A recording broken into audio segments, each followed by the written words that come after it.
lá em Porto Alegre, Silmar César Miller. Bom dia, Silmar.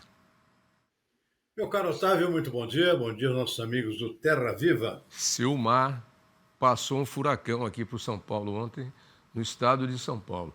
Veio como uma cortina de chuva e vento, ventos de 80, 85, 90, até 100 quilômetros em alguns lugares. Foi um caos, uma devastação total. A cidade hoje sente os reflexos aí, com muita gente sem energia elétrica, árvore caída, enfim, trânsito de um lado, do outro, aquelas coisas que a gente conhece, né? Foi aquele que saiu daí do sul, que passou por aí, que você falou, muita chuva, né? Subiu, chegou mesmo, chegou.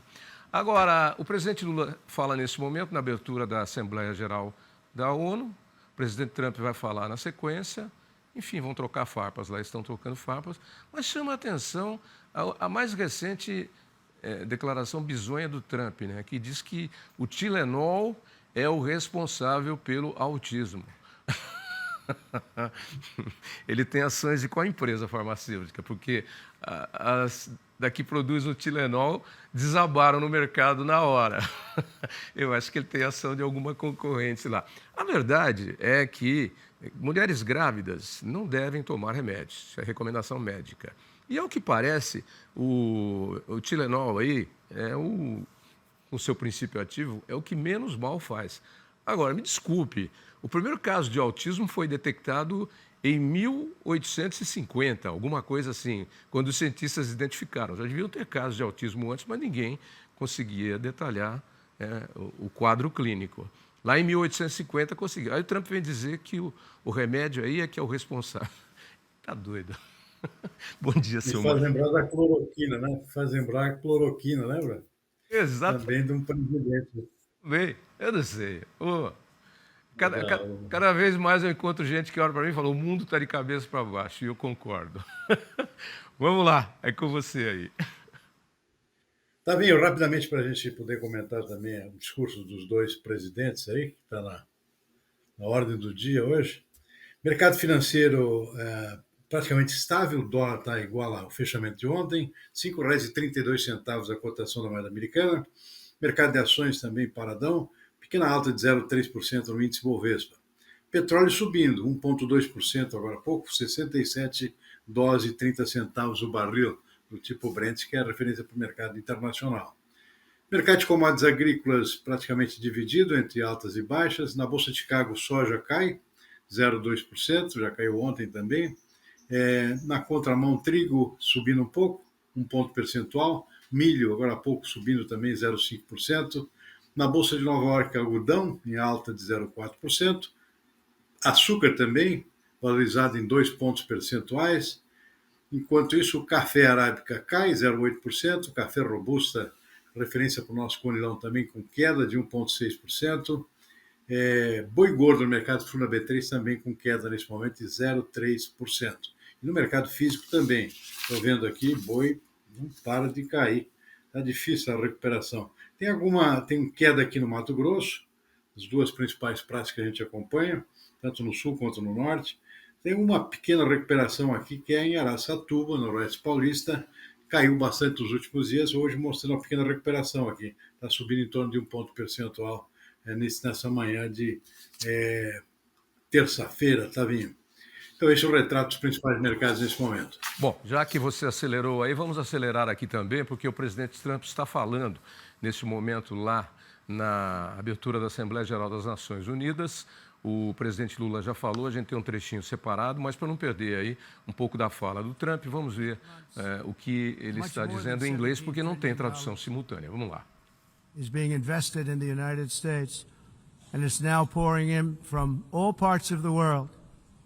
We've implemented the largest tax cuts in American history and the largest regulation cuts in American history, making this once and again the best country on earth to do business.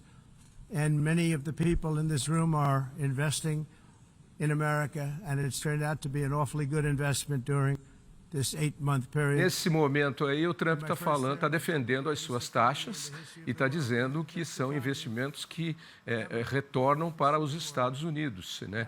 Incentivando aí uma melhor produção e uma recuperação da sua economia. Está defendendo isso aí.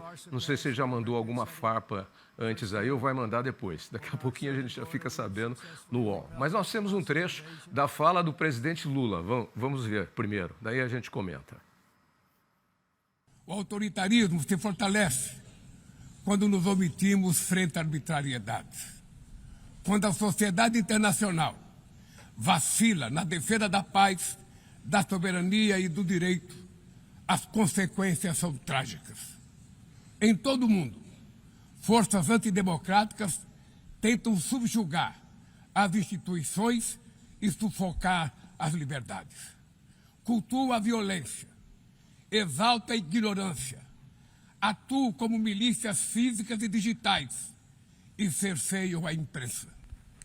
Mesmo sob ataques sem precedentes, o Brasil optou por resistir e defender sua democracia, reconquistada há 40 anos pelo seu povo, depois de 2 décadas de governos ditatoriais.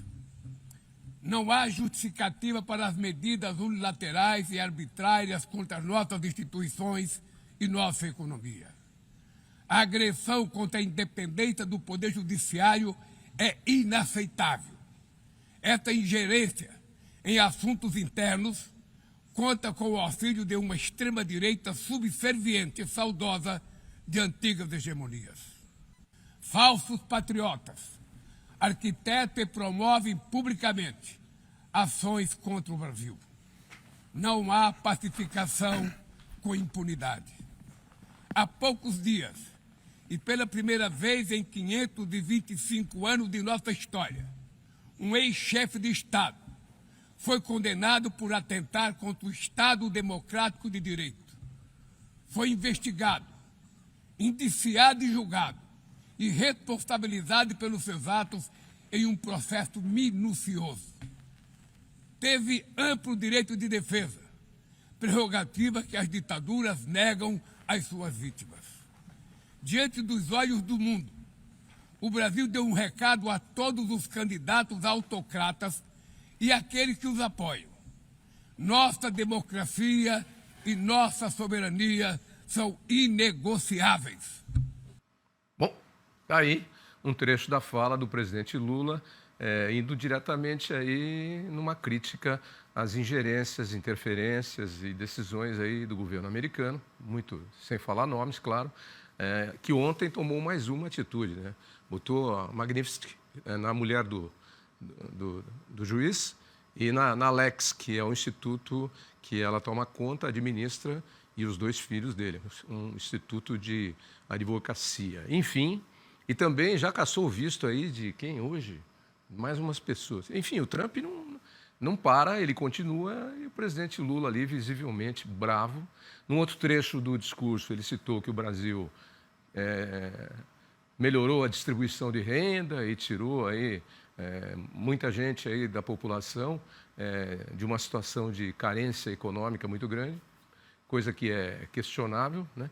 Mas, enfim, são aí os 2 discursos. Agora fica aqui a pergunta: a Assembleia Geral da ONU é para acerto de contas entre presidentes ou é um organismo, de uma reunião de uma entidade que visa olhar para melhores condições do mundo, já que a ONU é a Organização das Nações Unidas e tem esse fim, zelar pela paz, pela distribuição da renda, pela economia, enfim, acaba virando discurso político.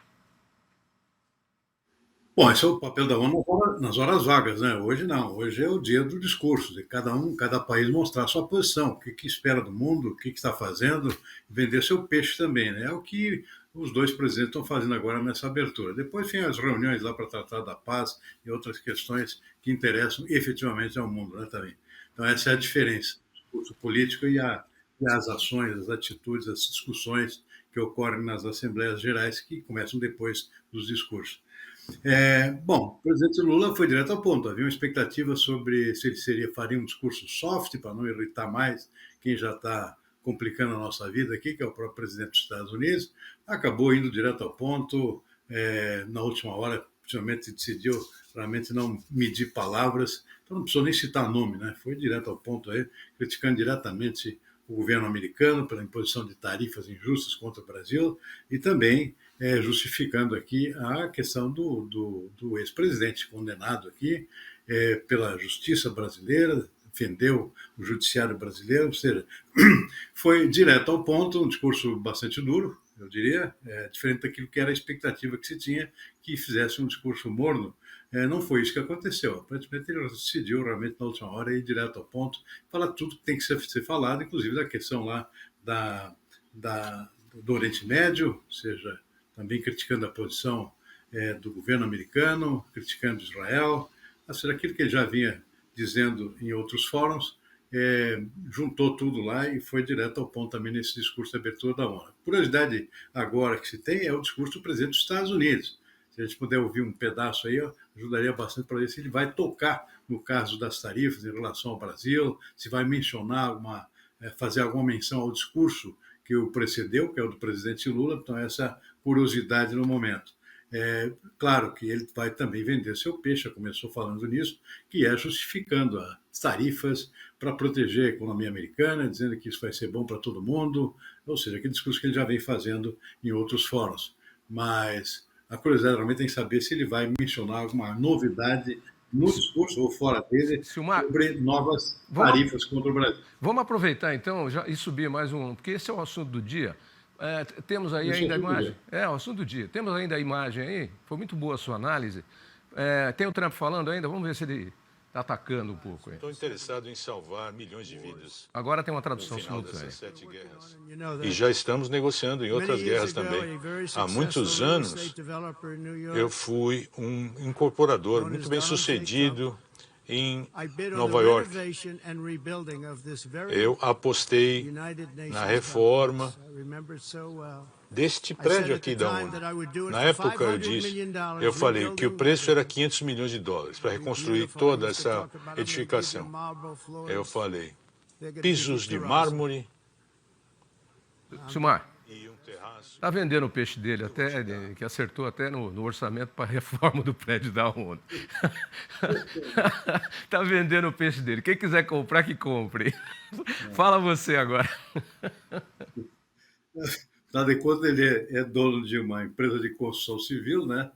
Certamente gostaria de reconstruir o prédio da ONU lá, de preferência com uma estátua dele na frente depois, né? Da obra pronta. Né? Edifício Trump-ONU. Certamente é a grande ambição do presidente americano. Mas isso já que você falou uma estátua dele, tem que ser aquela de quando ele fez a tabela dos tarifaços, lembra? Que a foto parecia Moisés segurando a tábua dos 10 mandamentos lá assim. Bom, vamos lá, sério. Pra ser sério, né?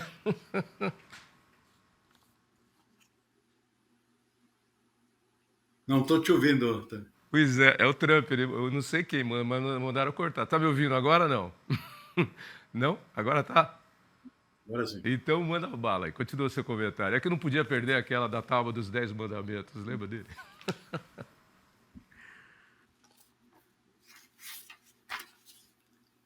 Bom, não sei mais outros assuntos para comentar ou continuamos com o Trump ainda? Temos. Então, você pode fechar o Trump aí, daí a gente vai para a ata do Copom. Vamos lá. Sim. Não, a expectativa é ver exatamente o que ele vai dizer no discurso dele. Até agora não se sabe ainda o que ele falou, né? Eu não estou conseguindo acompanhar por aqui, mas certamente ele vai dedicar o grosso do seu discurso justificando o que está fazendo aqui com a economia global, bagunçando a economia global, na verdade, mas justificando, do ponto de vista dele aqui, as vantagens e a mudança que vai acontecer dentro dos Estados Unidos, dentro desse seu isolacionismo que marca esse seu mandato, né? Ou seja, America First, Make America Great Again. É o negócio dele e certamente ele vai vender esse peixe durante o seu discurso, ou seja, o principal eixo do seu discurso certamente vai ser esse, vender para o mundo aquilo de bom que ele está fazendo na ótica dele para o seu país. Ok. E o que isso será bom para o resto do mundo. Ok. No final do discurso ele vai fazer assim, I want you, né?